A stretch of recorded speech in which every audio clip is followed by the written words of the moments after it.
हिमालय की ऊंची चोटियों में किश्तवाड़ के विशाल पहाड़ों के बीच एक छोटा सा गांव बसा हुआ था।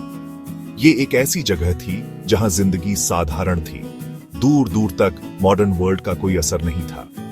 हवा साफ और शुद्ध थी, पाइन नीडल्स और जंगली फूलों की खुशबू से भरी हुई। यहीं पहाड़ों की खुरदरी सुंदरता के बीच विजय नाम का एक छोटा सा लड़का रहता था। विजय का परिवार गरीब था। उनकी जिंदगी मुश्किलों और गरीबी से भरी थी। उसके पिता एक किसान थे। उनके हाथ सालों खेतों में काम करने से कठोर हो गए थे। उसकी माँ एक गृहिणी थी। वो अपना पूरा दिन अपने छोटे से घर और थोड़े से जानवरों की देखभाल में बिताती थी। विजय की जिंदगी शहरों के बच्चों की कंफर्टेबल लाइफ से बिल्कुल अलग थी। लेकिन अपनी गरीबी के बावजूद विजय के माता पिता ने उसे पढ़ाई की इंपॉर्टेंस समझाई। उनका मानना था कि यही उनकी गरीबी से बाहर निकलने का रास्ता है, एक बेहतर जिंदगी की कुंजी।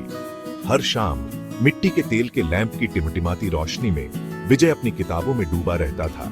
उसका दिमाग ज्ञान पाने के लिए बेताब रहता था।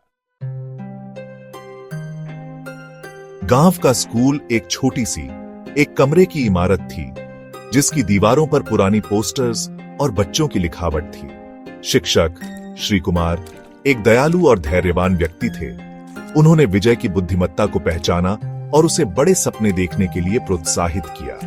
उन्होंने उसे महान नेताओं और दूरदर्शी लोगों की कहानियां सुनाई, जो साधारण शुरुआत से एक्स्ट्रॉर्डिनरी काम करने वाले बने। इन कहानियों से प्रेरित होकर विजय ने अपने गांव की सीमाओं से परे एक जिंदगी का सपना देखना शुरू कर दिया। उसने एक ऐसी दुनिया का सपना देखा जहां वह अपनी शिक्षा का उपयोग दूसरों की मदद करने और अपने देश की सेवा करने के लिए कर सके। उसका सपना आईएएस ऑफिसर बनने का था, जो एक बड़ी जिम्मेदारी और पावर वाली पोजीशन है। लेकिन विजय का सपना एक दूर के तारे की तरह लग रहा था। उसके हालातों के अंधेरे में उम्मीद की एक किरण। नजदीकी हाई स्कूल मीलों दूर किश्तवाड़ शहर में था और वहां जाने का मतलब था अपने परिवार और अपनी नोन दुनिया को छोड़ना। सफर लंबा और कठिन था। बोर्डिंग और लॉजिंग का खर्चा उसके गरीब परिवार के लिए बहुत ज्यादा था। अपनी पढ़ाई पूरी करने की ठान कर विजय ने अपने माता पिता को जाने के लिए मना लिया। उसने उनसे वादा किया कि वह खूब पढ़ाई करेगा और उन्हें गर्व महसूस कराएगा। भारी मन से उसने अपने परिवार और अपने गांव को अलविदा कहा। उसका थोड़ा सा सामान एक छोटे से कपड़े के बैग में बंधा हुआ था। किश्तवाड़ की जिंदगी उसके गांव के शांत जीवन से बिल्कुल अलग थी। सड़कें भीड़ भाड़ वाली और कैओटिक थीं। हवा में ट्रैफिक का शोर और गाड़ियों के धुएं की बदबू थी। विजय को एक रन डाउन बोर्डिंग हाउस में एक छोटा सा कमरा मिल गया, जहां वो दूसरे स्टूडेंट्स के साथ रहता था जो पढ़ाई के लिए अपने घर छोड़कर आए थे।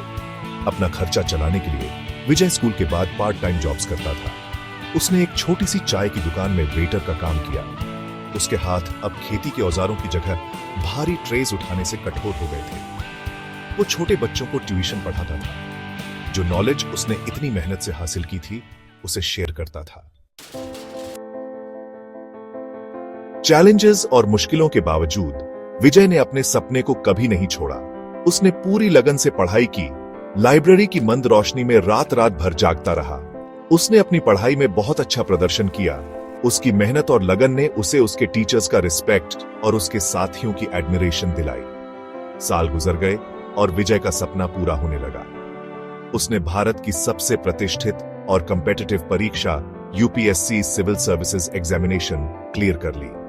उसकी सफलता उसके दृढ़ संकल्प, उसकी रेजिलियंस और उसके द्वारा किए गए त्याग का प्रमाण थी। विजय अपने गांव लौटा, एक गरीब लड़के के रूप में नहीं, बल्कि एक आईएएस ऑफिसर के रूप में, आशा और प्रेरणा के प्रतीक के रूप में। किश्तवाड़ के दूर दराज के गांव से पावर के गलियारों तक का उसका सफर आशा की किरण था, शिक्षा की ट्रांसफॉर्मेटिव पावर और इंसानी इच्छा शक्ति का प्रमाण।